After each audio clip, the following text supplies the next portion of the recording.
Est-ce que tu connais le projet Terre Indigena? Ça se passe au Brésil, en Colombie et en Équateur. C'est un projet qui vise à protéger 18 communautés autochtones ainsi que 17 millions d'hectares de forêt amazonienne. Ça représente à peu près quand même 3 fois la taille de la Belgique. C'est un projet incroyable qui est rendu possible par l'Agence française de développement qui est notre partenaire du jour. Je te mets en lien en description pour découvrir ce projet et plein d'autres qui sont absolument incroyables. Erwan Balanan, on est très heureux de vous avoir ce soir parce que vous allez pouvoir nous aider à comprendre, notamment pour ceux qui ne le connaissent pas ou le connaissent mal, qui est François Bayrou et surtout qu'est-ce que c'est que le MoDem. Si je vous demande à brûle pour point, c'est quoi l'ADN politique de ce parti politique, le MoDem? Alors, c'est peu connu, mais c'est un des partis les plus anciens de notre paysage politique. Je croyais que c'était le Parti radical. Non, c'est à peu près pareil. Ah ouais? Le MoDem, il a été le grand frère du MoDem, c'est le Parti populaire démocrate, et qui a été créé en 1924. Donc, c'était les 100 ans cette année. Et c'est un parti qui, au moment de la montée du communisme et du capitalisme qui se mettait en contradiction au communisme, a créé une voie centrale qui était portée par Marc Sangnier. Marc Sangnier, c'est le sillon. Et Marc Sangnier, c'est l'inventeur des mutualités, oui. C'est l'inventeur des coopératives. Et donc le mouvement démocrate, en réalité, il est dans cette lignée démocrate, c'est-à-dire un courant démocrate qui se met au centre. Mais moi, j'aime pas tellement le centre. J'aime pas ce mot. Non, j'aime bien le mot démocrate. D'accord. Et quelle différence vous faites? Pourquoi vous n'aimez pas le mot centre? Parce que le centre, quand on parle du centre, ça veut dire qu'on met... on oppose, on met une place centrale, enfin, on met un centre et puis on met une droite et une gauche. Et moi, je pense que notre monde est un peu plus complexe que ça. Par contre, il y a des courants qui sont démocrates, humanistes. D'ailleurs, par exemple, les sociodémocrates, le Parti socialiste, on a une proximité avec eux, même si souvent on s'est un peu séparés. Et j'ai toujours trouvé ça dommage. Et d'ailleurs, dans le moment politique que nous vivons, j'espère qu'on va pouvoir se retrouver. Alors, quand moi j'explique à mes abonnés ce que c'est que le MoDem, je leur parle aussi... Ça doit être beaucoup de moqueries, j'imagine. Non, alors détrompez-vous, parce que j'essaie au contraire d'expliquer ce que moi j'en ai perçu, c'est l'importance de l'indépendance du centre. C'est le refus de l'UDF qui s'allie au RPR. C'est ça aussi François Bayrou. Oui. C'est pas n'importe quel centre. François Bayrou, une de ses grandes phrases, à un moment donné, quand l'UMP s'est créé, il a, au moment après 2002, il a fait une sortie que moi j'ai beaucoup appréciée à l'époque. J'étais jeune, mais je l'ai appréciée. C'était si on pense tous la même chose, on ne pense plus rien. Et c'est ce qui fait un peu notre particularité, c'est qu'on se met toujours en liberté, en indépendance, et avec cette idée justement d'être un courant démocrate, avec cette idée de mettre la démocratie au centre des préoccupations. Qui, pour nous, la démocratie, c'est ce qui permet à chaque citoyen tout simplement de prendre des décisions et des bonnes décisions. Donc effectivement, François Bayrou a refusé de soutenir Nicolas Sarkozy et sa droite décomplexée au pouvoir, mais le MoDem a également refusé de soutenir François Hollande et les sociodémocrates, dont vous disiez que vous aviez pourtant des atomes crochus. Alors, pas tout à fait, parce qu'en 2012... Au second tour? Au second tour. Ah, c'est vrai, vous avez appelé à voter Hollande. Contre Sarkozy. Contre Sarkozy. Oui, c'est vrai. Monsieur Bayrou, à l'époque, ne souhaitant surtout pas un deuxième mandat de François Bayrou, il avait fait un livre qui s'appelait... De Sarkozy. Sarkozy. Ça commence à tirer nos histoires, là. Il a donc, il a appelé à voter François Hollande. D'ailleurs, il l'a appelé à voter François Hollande sans vraiment de calcul... Et peut-être imprudemment parce qu'il n'avait rien prévu. Et il n'avait pas dealé, peut-être... Oui, c'est ça. D'ailleurs, François Hollande lui a rien offert. Ah bah, c'était même pire que ça. C'est-à-dire que le PS, dans sa grande mansuétude, lui avait mis une candidate dans sa circonscription. Et en 2012, François Bayrou n'a pas été élu député. À cause des socialistes? À cause des socialistes, exactement. Incroyable. Comme quoi, parfois... Emilio? Oui, monsieur Balanan, bonsoir. Bonsoir. Il se trouve que vous l'avez évoqué, on est dans une période politique où François Bayrou vient d'être nommé à Matignon. Il est le 6e ou 7e, je ne sais même plus, j'arrive même plus à compter. Donc, il est le 4e Premier ministre de l'année. On a eu donc Elisabeth Borne, Gabriel Attal, Michel Barnier et François Bayrou. Et on nous dit, on entend la petite musique médiatique qui nous dit François Bayrou, c'est pas la même chose. C'est pas la même chose que les macronistes. Alors, est-ce que moi j'aimerais que vous nous expliquiez quelle est la différence entre la politique que vous porteriez maintenant que le MoDem est à Matignon et celle que, par exemple, qui a été proposée par Michel Barnier. C'est quoi concrètement la différence, ou est-ce que tout ça, à la fin, c'est qu'une question de personne? Alors, je pense pas, parce que déjà, il y a une question une première point de posture, et je crois que François Bayrou a bien conscient qu'il est aujourd'hui Premier ministre, non pas parce qu'on a gagné des élections, personne n'a gagné des élections, il est là parce qu'il est la personnalité qu'un certain nombre de personnes, et le président en particulier, ces personnes ont pensé qu'il était le plus apte à créer une coalition qui serait suffisamment large pour tenir. La faute originelle de Barnier, c'est que son gouvernement, il penchait à droite. Moi, c'est pour ça que je ne souhaitais pas tellement qu'on s'y engage. Bon, il y a eu des ministres qui y ont été, on a soutenu parce que le moment était grave et parce que je pense qu'il fallait avancer. Mais François Bayrou a l'envie, et j'espère qu'il va y arriver, de faire un gouvernement équilibré avec des personnalités de gauche, des personnalités du centre et des personnalités de la droite modérée. Et sur le fond, ça se traduit comment? Sur le fond, par exemple, aujourd'hui, François Bayrou a annoncé que sur les retraites, on relançait la réflexion et qu'on allait travailler à peut-être changer un certain nombre de points de cette réforme des retraites qui a tellement crispé les Français. Nous, sur la retraite, à l'époque, vous savez, on ne l'a pas voté puisque c'était passé par 49.3. Vous savez, parfois, on ne connaît pas vraiment le système du 49.3. Le 49.3, soit on vote la censure, mais on vote pour une censure. Vous l'auriez voté? La censure? Non. Le texte? La réforme des retraites. J'avoue que j'aurais aimé qu'ils s'amendent et qu'on puisse aller au bout du processus. Et on avait des amendements, nous, qui sont des amendements, d'ailleurs, qui sont portés aujourd'hui par la gauche modérée, par le PS. Et quand on sait que, parce que sur les retraites, qui a été un vrai point de crispation, et c'est normal, parce que c'est pas, on est dans un monde où se dire qu'on va travailler 2 ans de plus dans certains métiers, c'est compliqué. Moi, je l'ai toujours dit, et je suis dans une circonscription où les gens, ils travaillent dur, ils sont dans l'agroalimentaire, et travailler 2 ans de plus dans l'agroalimentaire, c'est compliqué. Donc, nous, on pense qu'il faut revoir ça, qu'il faut revoir les critères de pénibilité, qu'on a un certain nombre de choses à imaginer. Et nous portions, mais on ne va pas remettre le débat là-dessus, mais je pense que c'est peut-être un débat qu'il faut ouvrir jusqu'à l'horizon de la présidentielle, c'est-à-dire comment on revoit notre système de retraite pour qu'il fonctionne. Il ne tiendra pas aujourd'hui, il faut le savoir, il ne tiendra pas.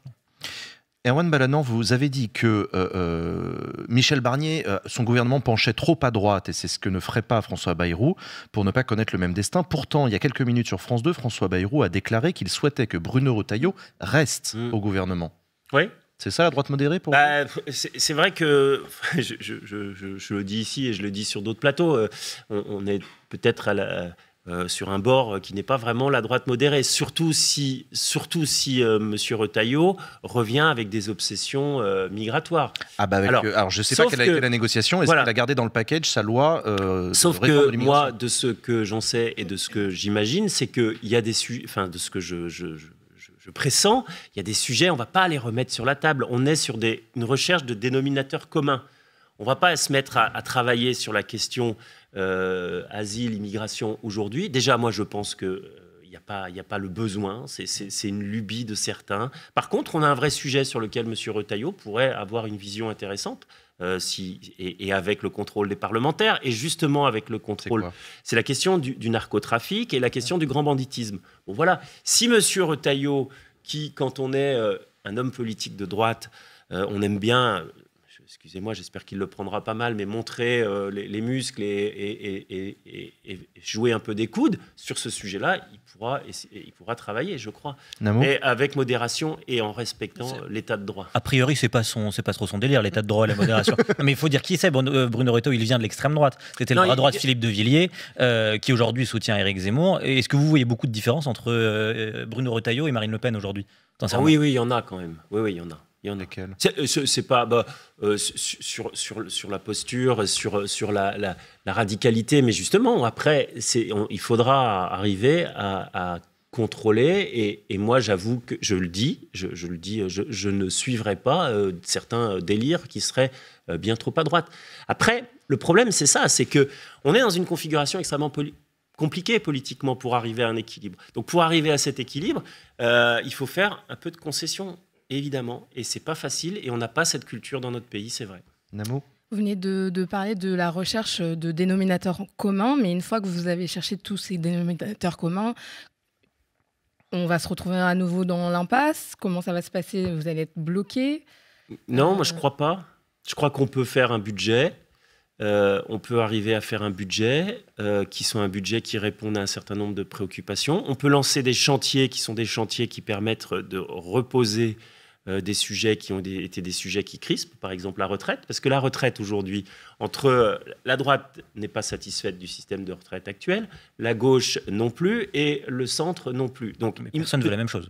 Mais personne ne dit la même chose, mais à peu près, et ça c'est quand même un point qu'il faut retenir, c'est que à peu près toutes les forces politiques démocrates, républicaines, modérées du pays ont cette envie de consolider ce système par répartition, de le sauver et d'offrir un système de retraite à tous les Français.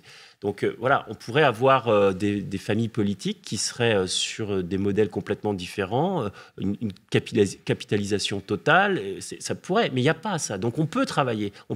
Moi je pense, je ne sais pas ce qu'il a annoncé là tout à l'heure, mais je pense que... Il a dit qu'il y aurait un budget qu'il estime pour mi-février.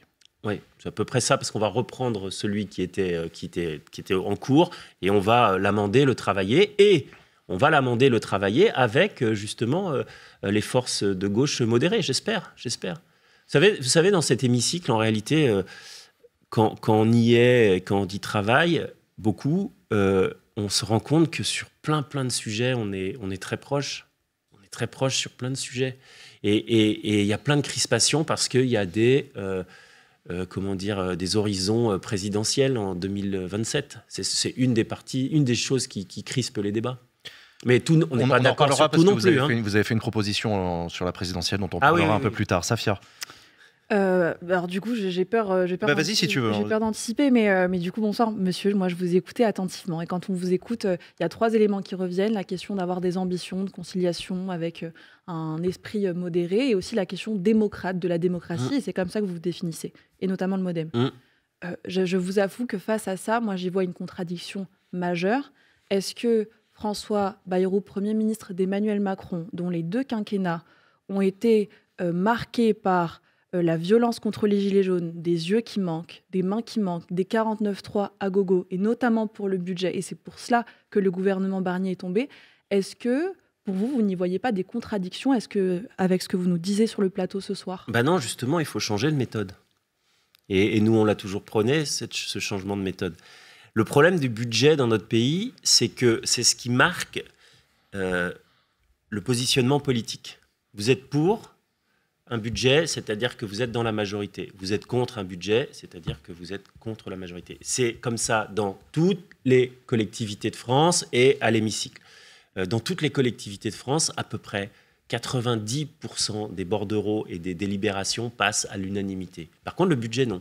Parce que c'est un marqueur. C'est un marqueur qui parfois est un petit peu surjoué. Et donc, ça va être très compliqué de ne pas faire un budget en 49.3. Il faut pas se tromper parce qu'il peut y avoir des conjonctions et des votes de partis très contraires qui peuvent voter ensemble sur un certain nombre de sujets qui déséquilibrent complètement le budget. Et donc, c'est ça qui va être très compliqué. Mais alors, du coup, ce qui définit, à mon sens, moi, en tant qu'intervieweuse, le MoDem, lorsque vous me répondez, c'est pas tant la question de la démocratie, si le budget peut passer en 49.3, c'est la question d'objectifs qui sont plutôt austéritaires et rationnels à votre sens. Non, parce que bon, déjà,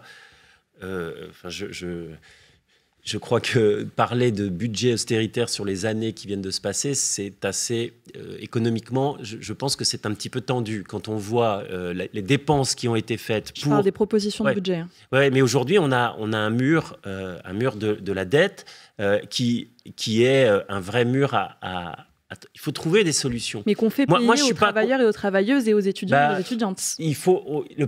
alors, je vais pas être loin de me rapprocher de vous sur cette question. Oula. Parce que je crois que dans notre pays, on a un vrai problème. C'est qu'aujourd'hui, on est un pays pas très jeune. Oui. Donc, on est un pays avec beaucoup de retraités. Est-ce que vous savez cette dette, sur les 1000 milliards de dettes supplémentaires depuis 2017, 500, c'est les retraites. Ce sont les retraites. 500 milliards, c'est les retraites. C'est aussi les prêts aux entreprises avec Non. c'est aussi des aides publiques non conditionnées, Oui, mais critères sociaux, économiques et environnementaux. Alors, moi, je vais vous dire, les aides publiques non conditionnées, c'est pas tout à fait vrai. Moi, j'ai suivi le Covid. Après le Covid, on a massivement aidé les entreprises qui avaient des difficultés. Ces entreprises, il y a eu un vrai rebond. Moi, je vais vous dire, dans ma circonscription, j'ai été élu en 2017. En 2017, il y avait 12% de chômage.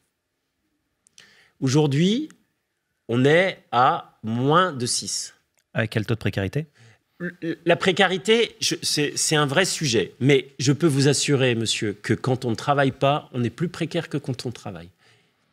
Parce que, vous voyez, parce que si vous dites le contraire, c'est que vous allez donner du grain à moudre à monsieur Wauquiez. Je vous rejoins, je suis d'accord. Voilà. Et donc avoir de la création de valeur, que cette création de valeur ensuite soit bien répartie. Et c'est pour ça que nous, au Modem, on a eu une réflexion sur les super-profits. On était les premiers à l'avoir. Avant même que LFI reprenne l'idée en se disant « Tiens, c'est pas con ça. Enfin, excusez-moi, c'est pas mauvais comme idée. » Eh bien, voilà. Erwan Balanant, avant de réussir à mettre en place une politique, François Bayrou va devoir composer un gouvernement. Oui. Avec quelle force politique est-ce qu'il va composer ce gouvernement ? On a vu qu'aujourd'hui, le Parti socialiste a déclaré que, suite à toutes les réunions qu'il y a eu, il voterait la censure contre François Bayrou. Oui, enfin, je pense qu'il monte un peu les enchères. Mais à partir du moment où François Bayrou pose la question des retraites et met la question des retraites sur la table, il y a un moment donné, il va falloir arrêter d'être ridicule. Parce que ils n'ont pas arrêté de nous dire c'est le totem, les retraites. Si ça ne bouge pas sur les retraites, on ne bougera pas. On bouge sur les retraites. Il faut qu'il y ait un bouger. Et puis je crois qu'à un moment donné, moi je veux bien qu'ils censurent de nouveau. De nouveau, mais vous voyez, moi je vois chez moi des gens de sensibilité plutôt de gauche qui ont été choqués par la censure d'un certain nombre d'élus. Ils voulaient garder Barnier, vos amis de gauche ? C'est pas qu'ils voulaient, garder Barnier, mais c'est qu'ils voulaient, au moins qu'on ait un budget à un moment tendu. Heureusement, on a réussi à s'entendre sur le PLS, mais le PLS, ça résout rien. Hein. Emilio ? Non, mais je vous entends. Vous dites il doit y avoir un bouger sur les retraites parce que c'était le totem. En fait, il y a quand même une réalité politique du pays. Vous vous souvenez, comme moi, vous l'avez évoqué, de la crise au moment de la réforme des retraites, où 90% des actifs étaient opposés à cette réforme. 90. En tout cas, on était autour de 70%, entre 65 et 70% des Français au global qui étaient opposés. Il y a grosso modo que les retraités, déjà retraités, qui étaient favorables. Évidemment, ça permet d'augmenter leur retraite. Et aujourd'hui, vous nous dites, on fait un bouger, il doit en faire. Mais en fait, c'est pas une négociation de marchand de tapis, pardon, je le dis assez brutalement. Mais il y a quand même une majorité et à l'Assemblée nationale pour abroger la réforme des retraites. Et on a vu vos collègues macronistes ce qu'on appelle le socle commun s'y opposer et faire de l'obstruction parlementaire pour éviter de bouger, justement. Mais pourquoi aujourd'hui vous nous dites on va bouger sur les retraites alors qu'il a été dit, parce que j'ai fait mes devoirs, ce que je vous disais tout à l'heure avant, j'ai appelé les participants à la réunion à Matignon aujourd'hui, François Bayrou a dit qu'il ne gèlerait pas l'application de la réforme des retraites. C'est-à-dire que pendant 8 mois, on va faire ce travail sans gel de la réforme des retraites. Et ensuite, à la fin, François Bayrou a dit s'il n'y a pas d'accord, on continuera avec la réforme actuelle. C'est ça que vous appelez bouger ? Moi, je pense qu'il faut bouger plus que ça, oui. Voilà.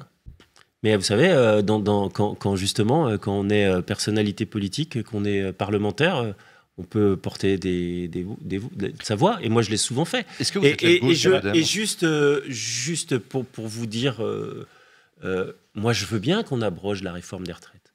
Je veux bien. Mais qu'est-ce qu'on fait à la place ? Je suis désolé, ça ne tient pas. Il y a des propositions qui sont sur la table. Non, oui, mais les propositions qui sont sur la table, elles ne sont pas... Elles reposent sur la dette, c'est ça ? Ça repose sur la dette. Non, l'augmentation du point d'indice. Mais ce n'est plus... 0,15%. Alors, dans ces cas-là, ce n'est plus... Non, mais non, l'augmentation du point d'indice, ça va pas créer de la valeur. Le problème, c'est qu'il faut créer de la valeur pour la redistribuer et pour faire de la répartition. Donc, on a un vrai sujet. Moi, j'adorerais partir à la retraite à 60. Je rappelle d'ailleurs qu'avant Mitterrand, en 81, on partait à la retraite à 65 ans. Hein. C'est bien pour ça qu'ils ont fait la retraite à 60 ans. Et avec des métiers, oui, mais avec des métiers qui étaient bien plus dur qu'aujourd'hui, bien avec plus des usant. emplois qui étaient stables et en CDI. Et maintenant, on a un marché qui est d'emplois atypiques à temps partiel. Oui, alors ça c'est vrai, mais justement, c'est aussi pour ça qu'il faut poser la question de la dette. Regardez, moi par exemple... Mais c'est les patronats qui a demandé cette flexibilisation du marché du travail d'ailleurs. Donc il faut peut-être aller chercher du côté des patrons et pas des travailleurs. C'est le patronat, mais le patronat, vous n'allez pas tomber dans un truc complètement anti-patron.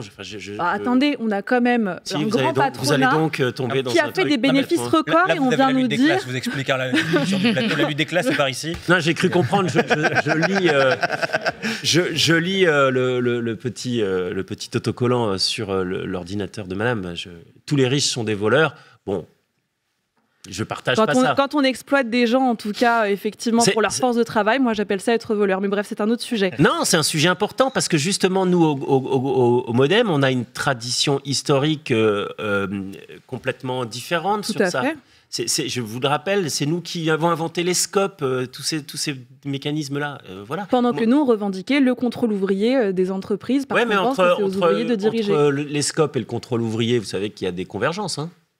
En tout cas, le fait est que, bien sûr, mais en tout cas, le fait est que les scopes n'ont pas fait prendre le pouvoir aux travailleurs. Moi, je veux bien le contrôle ouvrier, mais à un moment donné, quand une entreprise, et certaines entreprises, elles ont un besoin de financement, alors effectivement, parfois c'est le riche. Et le riche, parfois, c'est des situations de rente. Et c'est ça qu'il faut lui... C'est souvent des situations d'actionnariat. Et je suis entièrement d'accord, et c'est là-dessus aussi qu'il faut avoir une vision je le redis, de partage de la valeur qui soit juste, équitable, et qui permette la reproduction du modèle, c'est-à-dire qui permet de faire vivre notre modèle. Mais je ne suis pas en train de vous dire que la vie qu'on a aujourd'hui dans ce pays est la meilleure au monde.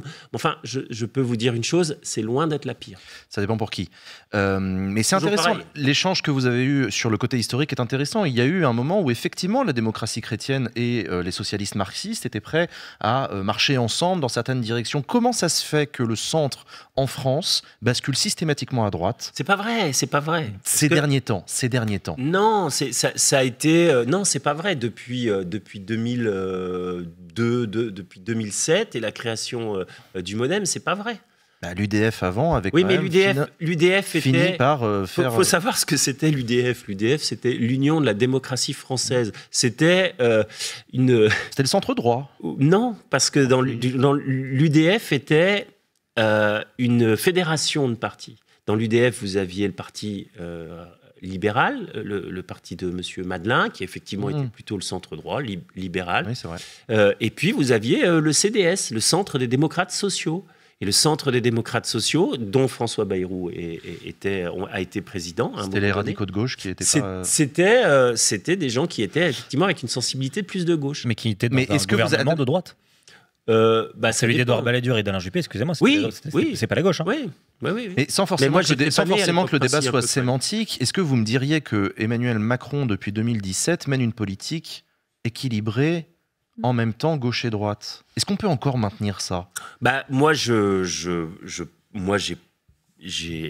pas arrêté de dire qu'il fallait équilibrer les choses, oui. Vers plus de gauche et moins de droite.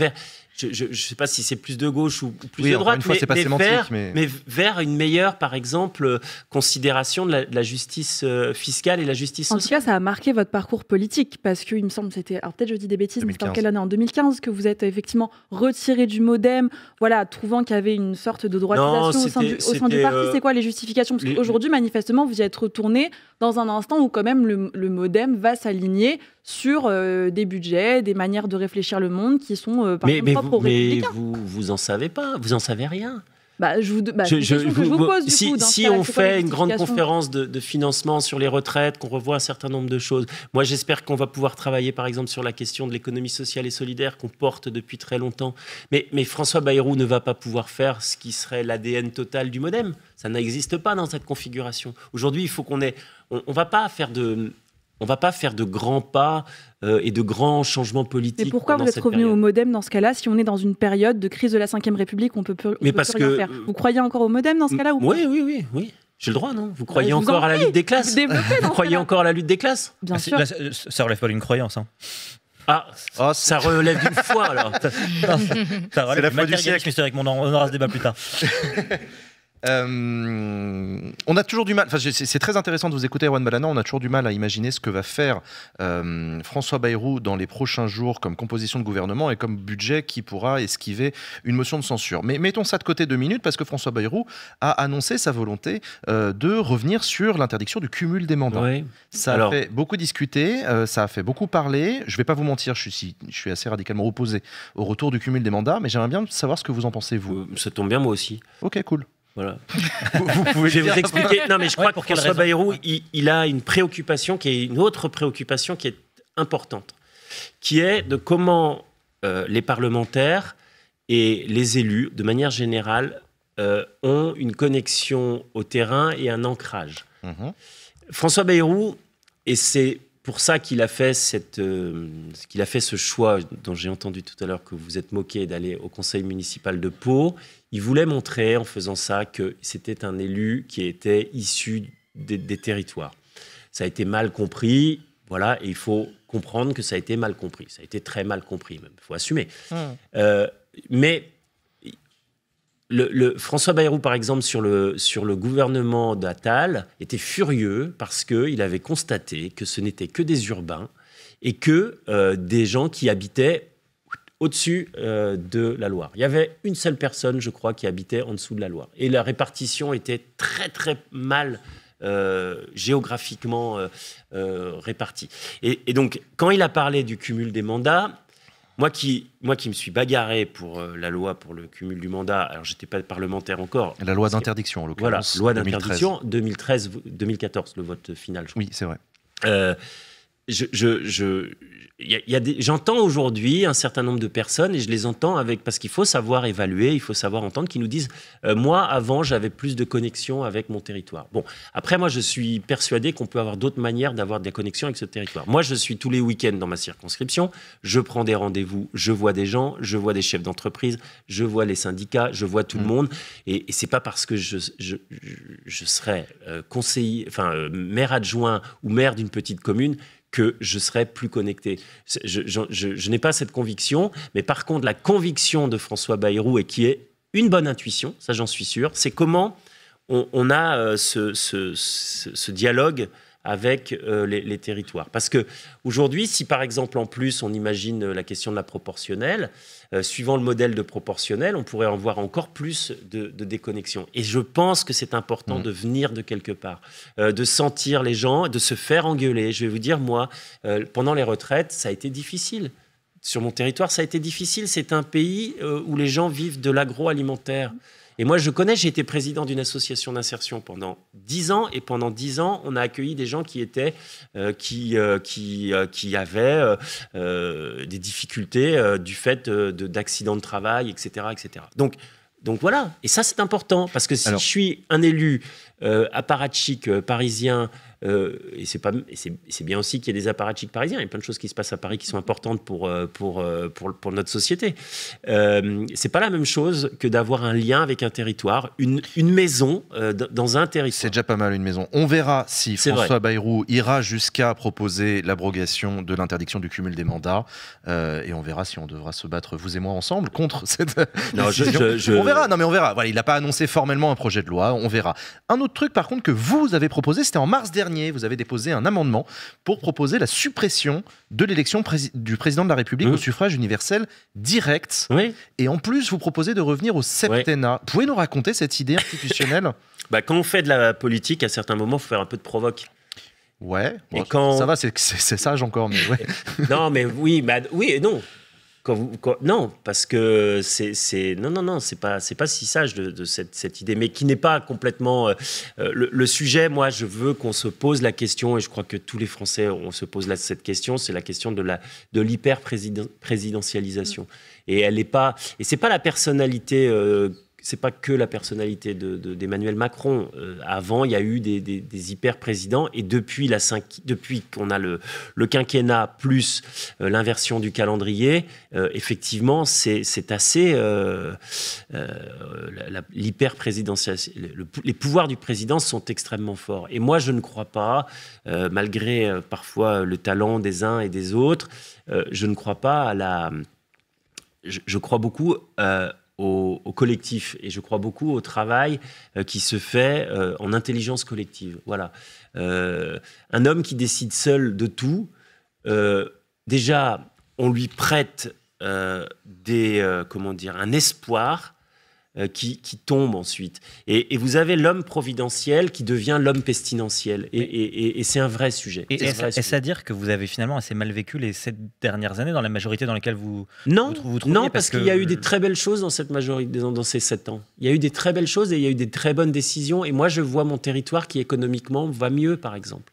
Non, mais Vraiment. je veux dire, Tout à l'heure, vous parliez de la précarité. Parce que moi, par exemple, vous savez, jusqu'à maintenant, et j'espère que ça va tenir, l'association d'insertion dans laquelle j'ai été président, il y a eu un moment, ils avaient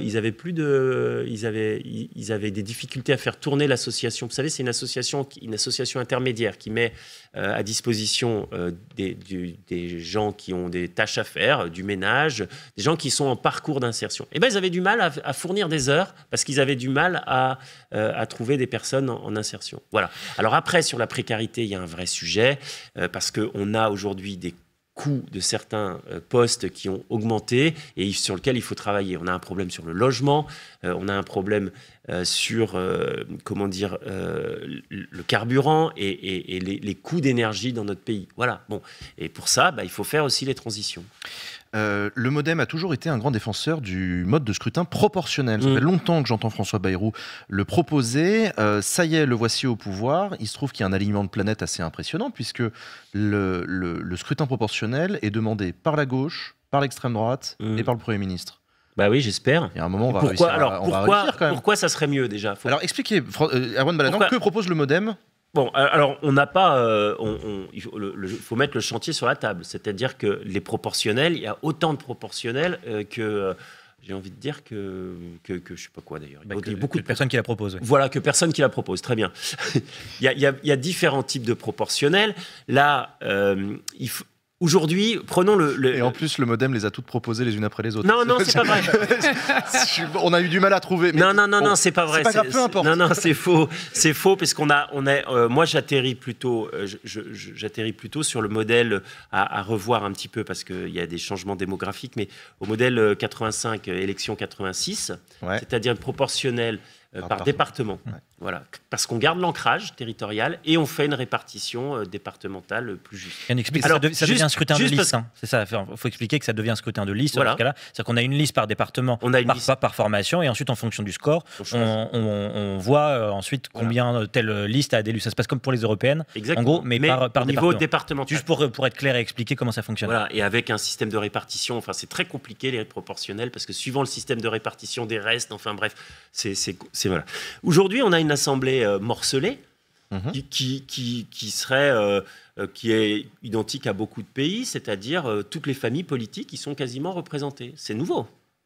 C'est nouveau, hein. C'est vrai. Non, mais c'est vrai. Surtout quand on a connu le PS et l'UMP. Voilà. Avant, on avait le PS, l'UMP. C'était un coup l'un, un coup l'autre. C'était une culture qui a été d'ailleurs un peu la culture de la première législature, hein, c'est-à-dire celui qui gagne prend tout. Celui qui gagne prend tout. Et celui qui gagne qui prend tout, moi je pense que c'est pas satisfaisant, parce que ça crée des oppositions, ça ne crée pas la culture du compromis. Et il faut que dans ce pays, nous passions à la culture du compromis, de la recherche du consensus. Et par la proportionnelle, c'est quoi la différence par rapport à ce scrutin? La même composition, mais qui aurait été élu par la proportionnelle, c'est quoi la différence? Oui, c'est quoi? Tout simplement, quand vous êtes élu à la proportionnelle, vous êtes élu sur des projets, vous n'êtes pas élu contre quelqu'un. Vous n'êtes pas élu sur un deuxième tour où vous avez désisté pour être contre quelqu'un. Effectivement, il faut le préciser, il n'y a pas, dans le cadre d'un scrutin proportionnel, ça efface, dans la plupart des cas, les votes barrages, les votes utiles, les votes blocages, les votes, etc. On vote pour... Et quelqu'un qui est... de gauche ou d'extrême gauche, qui va voter pour, par exemple, quelqu'un qui est de gauche ou écolo, surtout, c'est parce que ça marche, en même temps, vous-même, vous avez été élu grâce aux voix de la gauche et au Front républicain. Oui, moi, et de la gauche tout court. Moi, je ne connais pas d'extrême gauche dans le nouveau Front populaire, mais j'aimerais que vous définissiez. Ah oui, vous avez parlé d'extrême gauche dans le NFP? Pour être totalement honnête, à l'Assemblée avec M. Balanant, on a déjà parlé. Mais j'arrive pas à comprendre pourquoi il n'y aurait pas d'extrême gauche. Vous êtes à l'extrême de la gauche. Non, mais il y en a une. Je ne suis pas la France Insoumise, ni... Moi, je suis journaliste, hein, donc Ouais, de gauche. De gauche. Ah, vous voyez quand vous voulez, vous y arrivez. Non, mais attendez. Mais j'aimerais que vous définissiez ce que c'est l'extrême gauche, parce qu'en fait, c'est un anathème qui est lancé en général. Moi, c'est pas comme un anathème, c'est juste un positionnement politique. C'est ceux qui sont le plus à gauche de l'échiquier. C'est pas ça la définition de l'extrême gauche. L'extrême gauche, c'est une culture communiste révolutionnaire en France. La gauche, qu'elle soit radicale ou non, quand elle est institutionnelle, réformiste et qu'elle souhaite réformer le capitalisme, elle est simplement de gauche. Il y a une différence entre vouloir révolutionner et abolir le capitalisme et vouloir réformer et réguler le capitalisme. Non, mais c'est de la culture politique. Non, mais merci pour la culture politique. Je crois avoir une petite culture politique. Non, mais bien sûr, mais c'est important de relier ce que vous dites, je veux dire, au débat politique. On a parlé des extrêmes beaucoup dans le débat politique. Oui, mais voyez bien que dans l'attitude, et peut-être que c'est une vision aussi de la société, des gens, des électeurs. Moi, les électeurs me disent qu'il y a une extrême gauche, des gens qui sont qui bordélisent dès qu'ils peuvent bordéliser tout le temps. Voilà, pour eux, c'est extrême. Et comme ils sont à gauche, ils la considèrent comme extrême gauche. Mais est-ce que la brutalisation, mais c'est la définition, mais chacun, c'est l'extrême chacun. Non, il n'y a pas d'extrême. Donc chacun met la théorie de Pierre définition Cernat, l'historien, par exemple. L'historien Pierre Cernat défend, théorise que les macronistes, pas vous, pas le MoDem, vraiment ceux qui sont issus du parti d'Emmanuel Macron, c'est l'extrême centre. Voilà. Dans ce cas-là, on peut jouer avec les anathèmes comme ça. Ouais. Est-ce que ça fait avancer le débat public ? Est-ce que ça participe à la culture du compromis ? Non, mais moi, si je dis extrême gauche, alors pourquoi ? Enfin, aujourd'hui, moi, je crois qu'il ne faut pas avoir peur d'assumer qu'il y a des gens qui sont un peu plus extrêmes que d'autres. C'est pas... C'est de la radicalité, mais ce n'est pas des étiquettes politiques prédéfinies. Même le Conseil d'État s'est positionné dessus. Non, mais le Conseil d'État, j'avoue que je lis beaucoup les décisions du Conseil d'État sur à peu près tous les sujets. J'ai pas compris leur... Parce que c'est en fonction de l'historicité politique. Oui, mais d'historicité politique, l'histoire change. Ça peut changer. Ça peut changer. Mais indépendamment... Regardez... Mais la France insoumise, par exemple, qu'on dit d'extrême gauche, ils ne sont pas pour abolir le capitalisme. Ils sont pour le réguler et peu importe. Ah non, il y a des. Je ne savais pas qu'ils étaient pour le contrôle ouvrier des usines, la France insoumise. Je suis. Je ne savais pas que Nathalie Arthaud et Jean-Luc Mélenchon c'était la même chose. Il n'y a pas que. Erwan Balanan. Il y a des gens qui, dans la France insoumise et qui ont été élus à la France insoumise, qui ont des positions extrêmement radicales. Mais oui, mais c'est pas l'extrême gauche. Mais qui sont radicales même économiquement. Mais les programmes de gauche aujourd'hui sont moins à gauche que celui de François Mitterrand en 1980. Exactement. Balanan. Si, c'est vrai. Mais où est-ce que vous voyez des nationalisations dans le programme de la gauche aujourd'hui ? Mélenchon en a parlé plusieurs fois sur certains sujets. Est-ce que c'est dans le programme ? Oui. C'est dans le programme, je ne sais pas, mais Mélenchon, ça lui est arrivé. Je vous le dis. Ça lui est arrivé de parler de... Non, mais c'est bien parce que ça illustre vraiment le côté convention, accordé ou pas, de parler d'extrême, de droite, de gauche, de centre, etc. C'est comme quand Éric Ciotti dit à Michel Barnier que vous êtes un Premier ministre socialiste. C'est le point de vue d'Éric Ciotti, que je vous dise. On peut tout à fait ne pas avoir la même définition du socialisme. Et en plus, la question, c'est pour ça que le sujet est un sujet de relativité de positionnement. Non. Voilà. Non. Moi, si. Non, sinon c'est démagogique dans ce cas-là. Mais non. Mais parce que vous avez visiblement, et j'aimerais bien en parler et comprendre, un refus de l'idée d'être extrême dans un... Pas du tout. Moi, je veux dire, dans mon cas, vous voulez me catégoriser d'extrême gauche parce que je souhaite abolir le capital. Non, mais c'est un exemple. C'est pas du tout la défensivité. C'est un exemple que je donne, une illustration. Moi, dans mon cas, je suis marxiste révolutionnaire. Je souhaite, abolir le capitalisme. Je suis d'extrême gauche, je prends l'étiquette. En l'occurrence, me confondre par contre avec d'autres formations politiques, y compris radicales, qui peuvent illustrer, mettre en scène, adopter une radicalité économique, mais qui souhaitent réguler le capitalisme, c'est être une force de gauche. Et ce que je veux dire, c'est que la puissance des mots dans le débat public, elle est extrêmement importante. Je vais donner l'exemple du centre et de la Macronie. En parlant des extrêmes, ça a eu pour fonction de s'élever et de se distancer des oppositions. Et c'est même en contradiction, je trouve, avec ce que vous prônez, y compris dans cette interview, à savoir la conciliation. Parce que quand on harangue comme ça deux oppositions qui sont vers sa gauche et vers sa droite et qu'on se positionne en élévation et qu'on discrédite son opposition en parlant constamment d'extrême, mais vous voyez, dans ce cas-là, vous dites c'est à chacun sa subjectivité. Vous voyez que c'est pas possible et que c'est en contradiction avec vos propres valeurs. J'ai travaillé avec Mathilde Panot. C'est avec Mathilde Panot que j'ai écrit donc vous contredisiez. Mais non. C'est avec Mathilde Panot qu'on a écrit le droit à l'avortement dans la Constitution. C'est moi qui ai fait la rédaction qui permet le déblocage. Et je l'ai fait avec Mathilde Panot, en accord avec elle et en coalition parlementaire sur ce sujet. C'est très bien, mais ça ne répond pas à ce que je dis sur la cohérence. Ça veut dire tout simplement que moi, je suis en capacité de travailler sur certains sujets. Mais par exemple, quand il y a des choses sur lesquelles on est en opposition avec et voilà, et il faut l'admettre aussi. Et bref, c'est autre chose, l'opposition. Et l'admettre. C'est autre chose. Un dernier sujet, vous avez également travaillé sur les violences dans le cinéma. Le procès de Christophe Ruggia, le réalisateur jugé pour agression sexuelle sur Adèle Haenel, vient de prendre fin. L'actrice accuse Christophe Ruggia de l'avoir agressée sexuellement lorsqu'elle était mineure. Le procureur a requis 5 ans de prison, dont 2 fermes, à l'encontre de Christophe Ruggia. Vous êtes également le rapporteur de la commission d'enquête relative aux violences commises dans le cinéma. Cinéma et culture en général. Cinéma et culture en général. C'est quoi l'objectif de cette commission d'enquête, Erwan Balanant ? C'est changer l'impunité, l'omerta dans ce monde de la culture, où encore trop souvent, des personnes abusent de la situation dominante qu'ils ont parce qu'ils travaillent avec une jeune actrice ou avec quelqu'un qui est en autorité. Et au-delà de la question de la culture, c'est aussi transformer notre vision de la société sur ces sujets-là. Aujourd'hui, c'est la fin du procès de Mazan. On a beaucoup entendu la honte change de camp.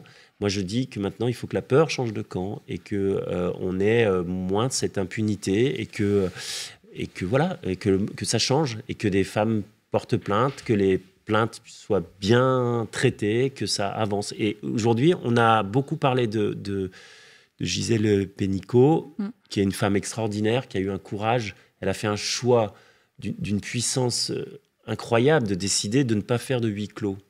Et c'est génial, et il faut la remercier parce que ça a permis de médiatiser le procès, ça a permis de voir des images complètement dingos d'hommes qui n'ont encore rien compris. Mais moi, je pense aussi à cette femme qui est à l'origine de l'histoire. C'est cette femme qui s'est fait photographier sous la jupe par Dominique Pénicaud. Et c'est parce qu'elle a porté plainte que tout ça a explosé. Et donc, il faut que les femmes n'aient pas peur d'aller porter plainte, qu'elles soient bien accompagnées, et qu'on avance et que l'on change, voilà, tout simplement sur cette question. Namo ? Avant la dissolution, cette commission, elle avait déjà commencé à avancer sur certains points. Est-ce que vous avez repris ces points-là ? Parce que c'est vrai que c'était vraiment un des projets les plus importants compte tenu de l'actualité l'actualité avec ces procès et tout ça. Mais est-ce que du coup vous êtes appuyé sur ce qui avait été déjà placé ? Alors, comment ça s'est passé ? Moi, j'étais on a travaillé ensemble dans la précédente mandature avec Madame Francesca Pasquini, écologiste, et elle était rapporteure et moi j'étais président à l'époque. Et quand il y a eu la dissolution, durant l'été, j'ai déposé le texte, j'ai redéposé le texte, exactement le texte. Et elle avait perdu aux élections. Francesca a perdu aux élections. Et je le regrette parce que c'était quelqu'un que j'appréciais beaucoup et on a super bien travaillé ensemble. Et peut-être qu'un jour, elle reviendra, je l'espère. Est-ce que les travaux sont interrompus par la dissolution, du coup ? Alors, les travaux, ils ont été interrompus parce que quand c'est une commission d'enquête, c'est une commission d'enquête qui appartient à la législature en question. La législature a été finie, donc mais tous les travaux existent. Ok.